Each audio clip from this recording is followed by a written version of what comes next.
നോക്കൂ, നമ്മെ എല്ലാവരെയും വളരെയധികം ആശങ്കപ്പെടുത്തുന്ന വാർത്തകളാണ് ഇപ്പോൾ പുറത്തു വന്നുകൊണ്ടിരിക്കുന്നത്. കഴിഞ്ഞ കുറച്ച് ദിവസങ്ങളായി സംസ്ഥാനത്ത് നിലയ്ക്കാതെ പെയ്യുന്ന ഒരു കനത്ത മഴയിൽ കേരളത്തിൻ്റെ വിവിധ ഭാഗങ്ങൾ വെള്ളത്തിനടിയിലായിരിക്കുന്നു. ചരിത്രത്തിൽ ഇന്നുവരെ കാണാത്ത വിധമുള്ള വെള്ളപ്പൊക്കമാണ് ഈരാറ്റുപേട്ടിലൊക്കെ അനുഭവപ്പെട്ടത്. മീനച്ചിലാറ്റിൽ വെള്ളം ക്രമാതീതമായി ഉയർന്നതിൻ്റെ ഭാഗമായിട്ടാണ് ഈ ഒരു വെള്ളപ്പൊക്കം അവിടെ ഉണ്ടായത്. 1958 ശേഷം ഇത്രയും വലിയൊരു വെള്ളപ്പൊക്കം അവിടെ ഉണ്ടായിട്ടില്ല എന്നുള്ളതാണ് അവിടെയുള്ള നാട്ടുകാർ പറഞ്ഞു വയ്ക്കുന്നത്. പൂഞ്ഞാർ, ഈരാറ്റുപേട്ട, പാല, കാഞ്ഞിരപ്പള്ളി റോഡുകളിലെല്ലാം ഗതാഗതം പൂർണ്ണമായും തടസ്സപ്പെട്ടിരിക്കുന്നു. അതുപോലെ കോഴിക്കോട് കോടഞ്ചേരിയിൽ വലിയ ഉരുൾപൊട്ടലുണ്ടാവുകയും ഏക്കർ കണക്കിന് കൃഷിഭൂമിയും മണ്ണുമാണ് ഒറ്റ രാത്രി കൊണ്ട് ഒലിച്ചു പോയത്. ഇത്തരത്തിൽ നമ്മെ വളരെയധികം സങ്കടപ്പെടുത്തുന്ന നിരന്തരമായ ഒരുപാട് വാർത്തകൾ പുറത്തു വരുന്നുണ്ട്. ഇതിൻ്റെ ഭാഗമായി വലിയ നാശനഷ്ടങ്ങളാണ് ഉണ്ടായിക്കൊണ്ടിരിക്കുന്നത്. അതുപോലെ തന്നെ മലപ്പുറത്ത് നിന്നും വളരെയധികം വേദനിപ്പിക്കുന്ന ഒരു ദുരന്ത വാർത്ത കൂടി കേൾക്കാനിടയായി. വീടിന് സമീപത്തെ തോപ്പിലേക്ക് വീണ് കുത്തിയൊഴുകിയ ഒരു വെള്ളത്തിൽപ്പെട്ട് 4 വയസ്സുകാരനായ ആദം ഐമൻ എന്ന് പറയുന്ന ഒരു പൊന്നുമോൻ മരണപ്പെട്ടു പോയി എന്നുള്ള സങ്കടകരമായ ഒരു വാർത്തയായിരുന്നു അത്. പ്രിയപ്പെട്ട സുഹൃത്തുക്കൾ, ആ 4 വയസ്സുള്ള പൈതലെ ഒഴുക്കിപ്പെട്ടുങ്ങാണ്ട് വന്ന സ്പോട്ടാണിതാ. ഇതിലാണ് കുട്ടി വന്നിട്ട് എവിടേക്കാണ് കുട്ടി എത്തി നിന്നുള്ള മരത്തിൻ്റെ ഭാഗം ഞാൻ കാണിച്ചു തരാം. വല്ലാത്തൊരു അവസ്ഥയിൽ നിന്ന് രാവിലെ നമ്മളെല്ലാം കേട്ട സുഹൃത്തുക്കളെ, ഞാൻ ഇപ്പം നിൽക്കുന്നത് കൊണ്ടോട്ടി നീറാടാണ്. നമ്മളൊക്കെ ഇന്ന് രാവിലെ ഒരു 10:30 ആയപ്പോൾ കേട്ട വാർത്തയാണ് 4 വയസ്സുള്ള ഒരു കുട്ടിയുടെ ജീവൻ പൊലിഞ്ഞത് തോട്ടിലൂടെ ഒലിച്ചു പോയിട്ടില്ലേ. അപ്പോൾ ആ ഒരു സ്പോട്ടിലാണ് ഞാൻ നിൽക്കുന്നത്. അപ്പോൾ കുട്ടിയെ കിട്ടിയ ഭാഗം ഞാൻ കാണിക്കുകയാണ്. ഈ തോട്ടിൽ നിന്ന് ഇങ്ങോട്ട് കണ്ടില്ലേ, വെള്ളം ഈ പറമ്പിലേക്ക് പോകുന്നുണ്ടല്ലോ, കണ്ടോ, കര കവിഞ്ഞ് ഈ ഭാഗത്താണ് കുട്ടി ഉണ്ടായിരുന്നത്. അവിടെ ഒരു മരതാ, ആ കവുങ്ങാൻ തോന്നുന്നുണ്ട്, അതിൻ്റെ ആ ഭാഗത്താണ് കുട്ടി കിടന്നിട്ടുണ്ടായിരുന്നെന്നാണ് അറിയാൻ സാധിച്ചത്. നമുക്ക് മുന്നിൽ കാണാവുന്ന ആ ഒരു വീടുണ്ടല്ലോ, ആ വീട്ടിലെ ആളാണ് കണ്ടതെന്ന് അറിഞ്ഞു. അതിനുശേഷം കുട്ടിക്ക് കുറച്ച് ജീവൻ ഉണ്ടായിരുന്നെന്നാണ് അറിയാൻ സാധിച്ചത്. അതിനുശേഷം കൊണ്ടോട്ടി ഹോസ്പിറ്റലിലേക്ക് കൊണ്ടുപോകുകയും തുടർന്ന് കുട്ടി മരണപ്പെട്ടു എന്നുള്ള വിവരമാണ് ഇപ്പോൾ അറിയാൻ സാധിച്ചത്. 4 വയസ്സുള്ള ഒരു കുഞ്ഞു പൈതലിൻ്റെ ജീവനാണ് പ്രിയപ്പെട്ടവരെ ഈ ശക്തമായ ഈ ഒഴുക്കിപ്പെട്ട്, ഈ തോട്ടിൻ്റെ ഒഴുക്കിപ്പെട്ടിട്ട് പൊലിഞ്ഞത് എന്നുള്ളതാണ് വളരെ സങ്കടകരമായ വാർത്ത. നമ്മളൊക്കെ ഒരു ജീവൻ പോലും പൊലിയരുതെന്ന് ഒരുപാട് പ്രാർത്ഥിച്ചിരുന്ന ആളുകളാണ് അല്ലേ. കുട്ടീൻ്റെ വീട് എന്ന് അറിയുന്നത് ഇവിടുന്ന് ഏകദേശം 1-2 കിലോമീറ്റർ അപ്പുറത്താണ്. അവിടുന്ന് കുട്ടി വെള്ളത്തിൽ പോയിട്ട് ഒഴുകി വന്നതാണ് പ്രിയപ്പെട്ട സുഹൃത്തുക്കളെ ഈ ഭാഗത്തേക്ക് ഇട്ടോ എന്നുള്ളതാണ് അറിയാൻ സാധിച്ചത്. പിന്നെ എന്താണ് സംഭവിച്ചത് നമുക്കറിയില്ല. കുട്ടി വെള്ളത്തിൽ വീണതാണോ അല്ലെങ്കിൽ കുട്ടി കളിക്കാൻ ഇറങ്ങിയതാണെന്ന് അറിയില്ല. എന്തായാലും ഒരു കാര്യം ഞാൻ പറയണേ, തോടിന് നല്ല ഒഴുക്കാണ്. മുതുവല്ലൂർ സ്കൂളിൽ LKGയിൽ പഠിക്കുന്ന കുട്ടിയാണ് കേട്ടോ. കുട്ടീൻ്റെ വീട് വരുന്നത് നെടിയുരിപ്പ് മേലേപ്പറമ്പ്. ഹമീദ് നദീറ ദമ്പതികളുടെ മകനാണ്. ആദം ഐമൻ എന്നാണ് ആ കുഞ്ഞു പൈതലിൻ്റെ പേര്.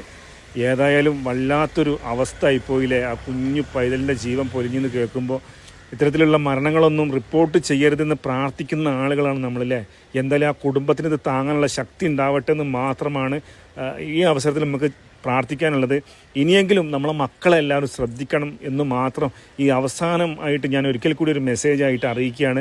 ഈ ഒരു സ്പോട്ടിൽ വന്നപ്പോഴാണ് നേരത്തെ ഞാൻ പറഞ്ഞ പോലെ തന്നെ ഇതിൻ്റെയൊക്കെ ഒരു വളരെ വലിയ രീതിയിലുള്ള ഒരു ഒഴുക്ക് നമ്മൾ മനസ്സിലാക്കിയത്. ആ കുടുംബത്തിന് പടച്ചവനെല്ലാം സഹിക്കാനും ക്ഷമിക്കാനുമുള്ള മനസ്സ് കൊടുത്ത് അനുഗ്രഹിക്കട്ടെ. നോക്കൂ, കളിച്ചു നടക്കേണ്ട പ്രായത്തിൽ ഒരു കുടുംബത്തിൻ്റെ മുഴുവൻ പ്രതീക്ഷയുമാണ് ആ കുത്തിയൊഴുക്കിൽ ഇല്ലാതായി പോയത്. മരണങ്ങൾ മാത്രമല്ല, ഒരുപാട് മനുഷ്യരുടെ വരുമാന മാർഗങ്ങൾ പോലും ഈ ഒരു പ്രളയം തകർത്തു കളയുന്നുണ്ട്. ഈരാറ്റുപേട്ട സ്വദേശിയായ മുനീർ എന്ന് പറയുന്ന ഒരു സഹോദരൻ്റെ നിസ്സഹായാവസ്ഥയും സങ്കടവും കേട്ടാൽ വല്ലാതെ സങ്കടം വന്നു പോകും. തൻ്റെ 3 മക്കളെയും നോക്കാനുള്ള ഏക വരുമാന മാർഗമായിരുന്ന ഒരു പെട്ടിക്കട ഒറ്റ രാത്രി കൊണ്ടാണ് ഒലിച്ചു പോയത്. ഏക വരുമാന മാർഗമായിരുന്നു. അത് നയിച്ചു എന്ത് ചെയ്യുമെന്നറിയാൻ മേലാതെ ഇങ്ങനെ വീട്ടിൽ ആരൊക്കെയുണ്ട്? വൈഫുണ്ട്, 2-3 കുഞ്ഞുങ്ങളും ഉണ്ട്. അവരെയൊക്കെ പോറ്റാനുള്ളൊരു മാർഗമാണ് ഇപ്പോൾ അടഞ്ഞു പോയത്. മാർഗമായിരുന്നു നമ്മളെ പോയത്. അപ്രതീക്ഷിതമായി ഉണ്ടായ പ്രളയം പലരുടെയും ജീവിത മാർഗങ്ങളെ തന്നെ തകർത്തിരിക്കുകയാണ്. ഇവിടെ വന്നപ്പോൾ ആ മാലിന്യ കൂമ്പാരങ്ങൾക്കിടയിൽ തൻ്റെ പെട്ടി ഓട്ടോ തിരയുന്ന മുനീറിനെയാണ് കണ്ടത്. അന്വേഷിച്ചപ്പോൾ അദ്ദേഹത്തിൻ്റെ ദോശക്കട ഈ വെള്ളപ്പാച്ചിലിൽ ഒലിച്ചു പോയി എന്നാണ് അറിഞ്ഞത്. ദോശക്കടയാണോ തിരഞ്ഞുകൊണ്ടിരിക്കുന്നത്? വരുമാന മാർഗമായിരുന്നു. എല്ലാം പോയി. രാവിലെ ഒന്ന് നോക്കിയപ്പം ഒന്നും കാണാനില്ല. കുറച്ച് പ്ലേറ്റ് മാത്രം കിട്ടി. എവിടെ വെച്ചിരുന്നത്? നമ്മളെ കുറച്ചപ്പുറത്ത്. രാത്രി വെള്ളം വന്നപ്പോൾ അങ്ങനെ അടിച്ചു പോയതാ? കംപ്ലീറ്റ് പോയി. ഒന്നുമില്ല, ഒന്നും കാണില്ല. ഒന്നൊരു സൂചന, ഒരു ചെറിയൊരു അരിമണി പോലും കാണാനില്ല അതിനകത്ത്. ഈ പ്രളയം സാധാരണക്കാരായ മനുഷ്യരുടെ ജീവിത മാർഗങ്ങളെയാണ് തകർത്തെറിയുന്നത്. പെട്ടിക്കടകളും തുണിക്കടകളും കച്ചവട സ്ഥാപനങ്ങളും എല്ലാം വെള്ളത്തിനടിയിലായിരിക്കുകയാണ്. ഏക്കർ കണക്കിന് കൃഷിയിടങ്ങളാണ് കർഷകർക്ക് നഷ്ടപ്പെട്ടത്. അരുവിക്കര, കാഞ്ഞിരപ്പള്ളി, ഈരാറ്റുപേട്ട ടൗൺ പ്രദേശങ്ങളിലെല്ലാം കോടിക്കണക്കിന് രൂപയുടെ നാശനഷ്ടമാണ് റിപ്പോർട്ട് ചെയ്തിരിക്കുന്നത്. ഇതൊക്കെ കാണുമ്പോൾ വല്ലാത്തൊരു ഭയം തോന്നുകയാണ്. 2018 ആവർത്തിക്കുമോ എന്നുള്ളൊരു ഭയം. നമുക്കറിയാം, 2018 കേരളത്തിലെ ജനങ്ങളെ സംബന്ധിച്ചിടത്തോളം ഒരിക്കലും മറക്കാനാവാത്ത വലിയ വേദന സമ്മാനിച്ചൊരു വർഷം കൂടിയായിരുന്നു. 2018 ആഗസ്റ്റിലാണ് കേരളം കണ്ട ഏറ്റവും വലിയ പ്രളയ ദുരന്തം ഉണ്ടാകുന്നത്. അന്നത്തെ കാലാവസ്ഥാ വ്യതിയാനവും തുലാവർഷവും ഇടവപ്പാതിയും ഒക്കെ ഒരുമിച്ച് പെയ്തിറങ്ങിയതുമെല്ലാം നമ്മളെല്ലാവരും കണ്ടതാണ്. ഇന്ന് വീണ്ടും ഓഗസ്റ്റ് മാസത്തിൻ്റെ തുടക്കത്തിൽ തന്നെ ജില്ലകളിൽ റെഡ്, ഓറഞ്ച് അലേർട്ടുകൾ പ്രഖ്യാപിക്കപ്പെടുകയാണ്. ഡാമുകളിലെ ജലനിരപ്പ് അതിവേഗം ഉയരുകയാണ്. വനത്തിനുള്ളിലും മലയോര മേഖലകളിലും മേഘവിസ്ഫോടനത്തിന് സമാനമായ കനത്ത മഴ പെയ്യുകയാണ്. ഇതാണ് പെട്ടെന്ന് പുഴകൾ കരകവിഞ്ഞൊഴുകാനും പുഴകളിൽ മലവെള്ളപ്പാച്ചിലുണ്ടാകാനും കാരണം. മണ്ണിൻ്റെ ഈർപ്പം താങ്ങാനുള്ള ശേഷി പലയിടത്തും പരിധി ലംഘിച്ചിരിക്കുന്നു. അതിനാൽ ചെറിയൊരു മഴ ഉണ്ടായാൽ പോലും വലിയ ഉരുൾപൊട്ടലുകൾക്കും മലവെള്ളപ്പാച്ചിലിനുമൊക്കെ സാധ്യത വളരെയധികം കൂടുതലാണ്. മഴ കുറഞ്ഞാലും മലയോരങ്ങളിൽ നിന്ന് ഒഴുകിയെത്തുന്ന വെള്ളം താഴ്ന്ന പ്രദേശങ്ങളിലേക്ക് എത്തുമ്പോൾ കോട്ടയം, ആലപ്പുഴ, കുട്ടനാട്, തൃശ്ശൂർ പ്രദേശങ്ങളിലൊക്കെ വെള്ളപ്പൊക്ക സാധ്യത വരും മണിക്കൂറുകളിൽ വർദ്ധിക്കും. ഇത്തരം സന്ദർഭങ്ങളിൽ നമ്മുടെ ചെറിയൊരു അശ്രദ്ധ പോലും വലിയ അപകടങ്ങളിലേക്ക് നയിക്കാം. അതുകൊണ്ട് ഈ പറയാൻ പോകുന്ന കാര്യങ്ങൾ ദയവായി നിങ്ങളെല്ലാവരും ഒന്ന് കേൾക്കുക. അതോടൊപ്പം ഇത് മറ്റുള്ളവരിലേക്കും അത് ഷെയർ ചെയ്യാനും വേണ്ടി ശ്രമിക്കുക. ഇത്തരം സാഹചര്യങ്ങളിൽ കുട്ടികളെ വളരെയധികം പ്രത്യേകം ശ്രദ്ധിക്കേണ്ടതുണ്ട്. മലപ്പുറത്ത് നിന്ന് മരണപ്പെട്ടു പോയ ആ 4 വയസ്സുകാരൻ, ആ പൊന്നുമകൻ്റെ മരണം നമ്മളെല്ലാവരും കണ്ടതാണ്. ചെറിയ തോടുകളിലോ വീടിന് മുന്നിലെ വെള്ളക്കെട്ടുകളിലോ ഒന്നും കുട്ടികളെ ആരും ഒറ്റയ്ക്ക് വിടരുത്. ഒഴുക്കിൻ്റെ ശക്തി പെട്ടെന്ന് കൂടും. സെൽഫിയും റീൽസും ഒക്കെ നിങ്ങളെല്ലാവരും ഒന്ന് ഒഴിവാക്കുക.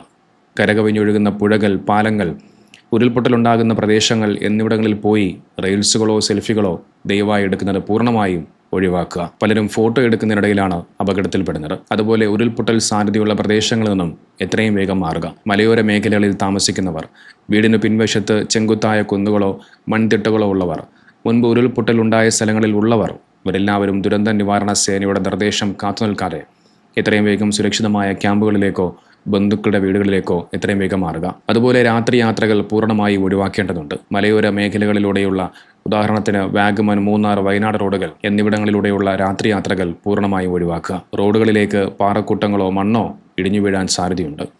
അതോടൊപ്പം വ്യാജ വാർത്തകൾ ദയവായി പ്രചരിപ്പിക്കരുത്. സോഷ്യൽ മീഡിയകളിൽ വരുന്ന വ്യാജ പ്രളയ വാർത്തകളും പേടിപ്പിക്കുന്ന വോയിസ് മെസ്സേജുകളും ദയവായി ആരും ഷെയർ ചെയ്യരുത്.